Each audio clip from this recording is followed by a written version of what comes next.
Machado Rodriguez, Chachi, as we take a look at Matt Madelon, the head coach for Princeton. And he's going to start this game. So 37 in blue starts, and immediately we get a violation against Princeton. What's critical for 37 in blue is how he's running. Battling a hamstring injury. Can he withstand that quick, explosive type movement when you face off?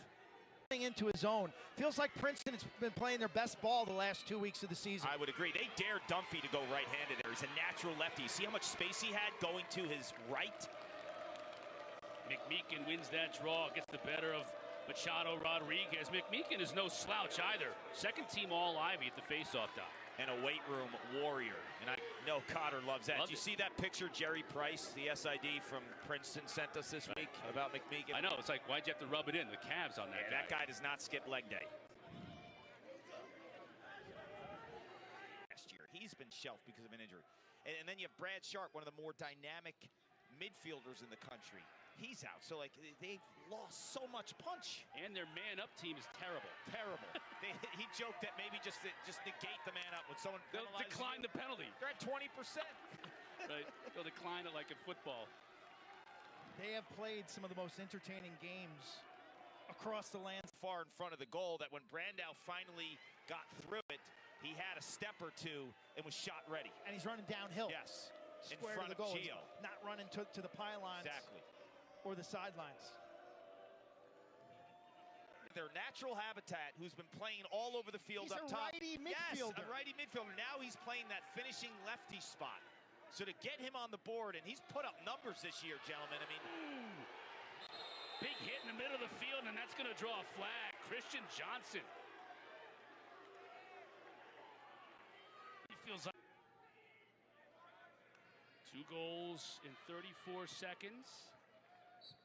That last goal was scored right as the penalty was up. Either way,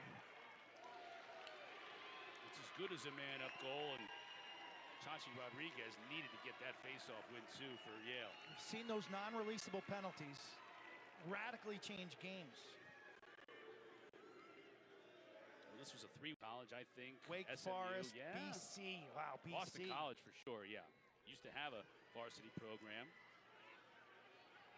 Mcmeekin, he's really owned the face-off dot today. That's been a problem for Yale. They were hoping Rodriguez would be in great form, and he's not, but Mackesy is.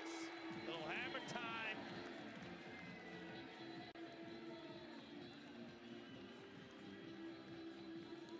Talked about his lefty shot and his technique in the open. This just hits differently. magic wrists, sweet heat. He knows it.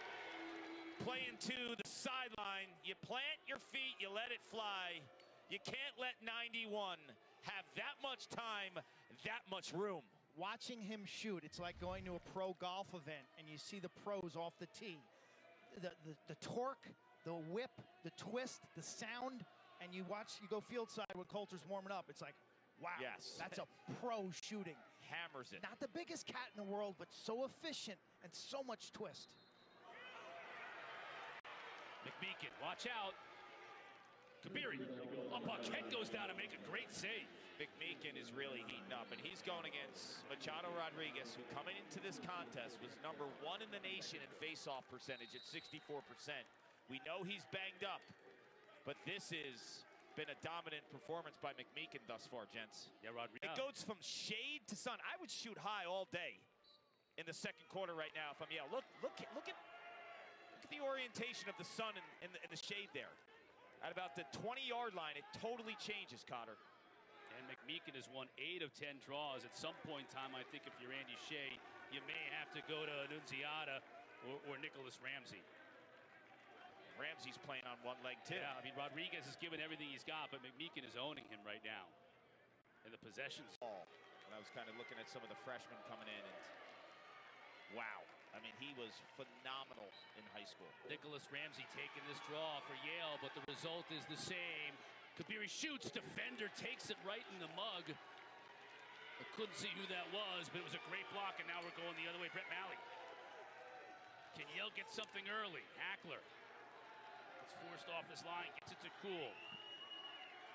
Cool under the defender.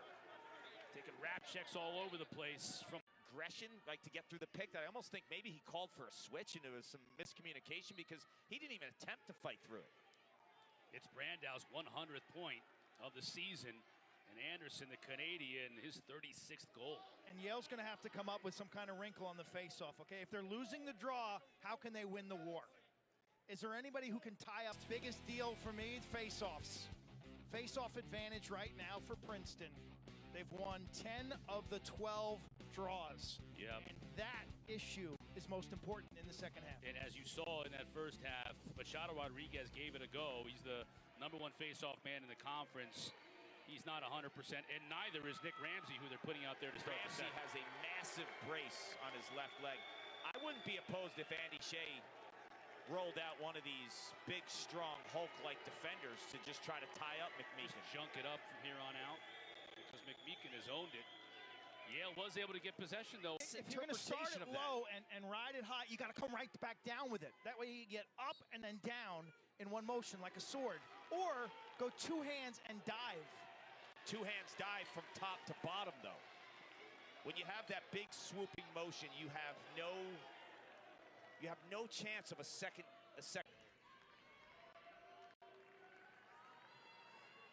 Rodriguez is back.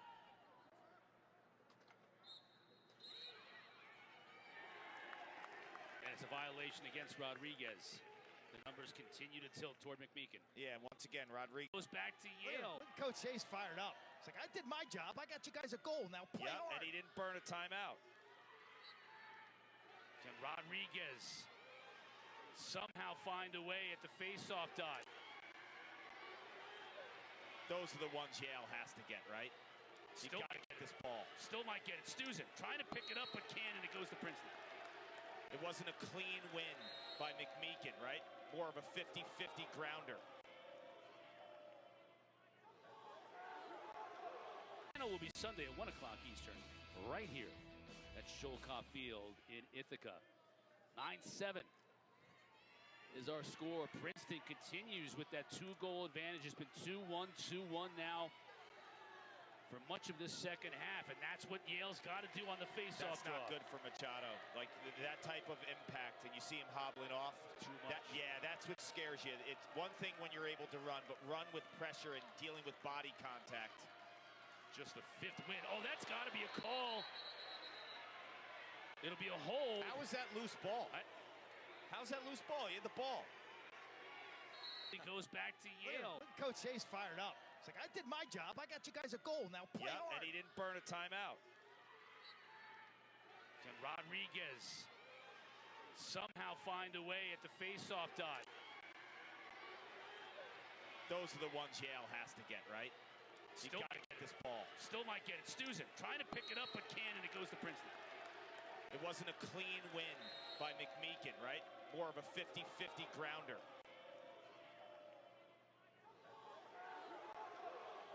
By class is out of the freshman group. And I'll tell you what, that's a scary scene, seeing Tucker Wade, who's so two-handed, learning to feed and time the slide, right? You know of him as a dodging, scoring midfielder, left-handed, right-handed. But when he's dodging to the left and he's spot feeding a guy like Burns, I mean, that's the next level of a freshman midfielder. Can you pass off the dodge? Big possession here. Burns picks up the GB. Now he's in trouble in the middle of the field, but runs out of it. Gets it to Mcmeekin. Great play, straight over the top at 12 o'clock. Boom. Palumbo, a sophomore. Wade, a freshman.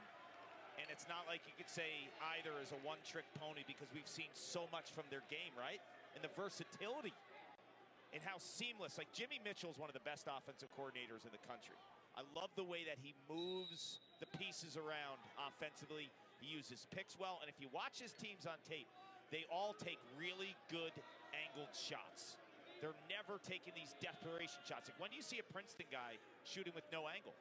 Always that team that had the blue collar mentality, the hard hat, right? George Priority. 21, baby. 21. And Yale started playing that kind of a brand, right? Like in your face, tough, blue collar. I feel like those programs are very much the same, right? Culturally, in terms of how they play on the field now. They try to have that mentality. Yeah, and it's deeper than that in terms of recruitment. Good point. Like, and nobody crashes the rebound. What's the initial movement, and I like that, what you're getting at. What's the initial movement of a defender after the shot, right, and during the rebound? I want to get inside position Yes. like it is in basketball.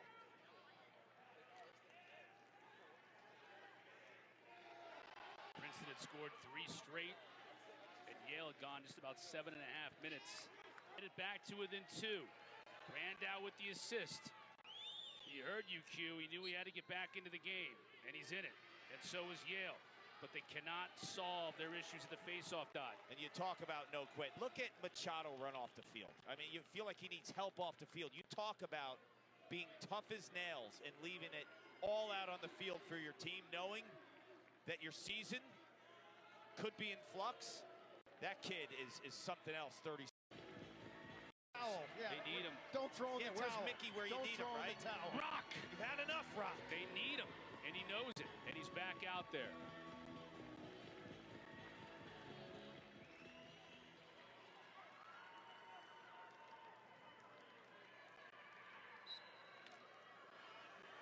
Mcmeekin gets the better of him, though, again. But if he's going to win it back, let him win it. Let him win it back to the D end, and then muck something up here on the ride. Almost like a midfield jump, right? Like you'd like to see something in the midfield where you mix it up. One on him. He's your lockdown defender. Stuzen, who's an excellent long stick midfielder. The cover is a tough task. Mcmeekin shoots, scores! That is a backbreaker, and the Princeton bench knows it.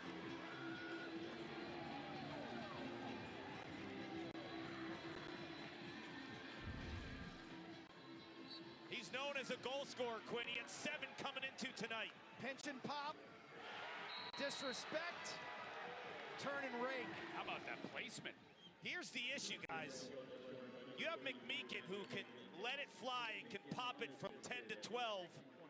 If you slide to him, you're leaving Mackesy and Kabiri and Barbecue Burns. Mcmeekin had 2 goals against Penn early this season.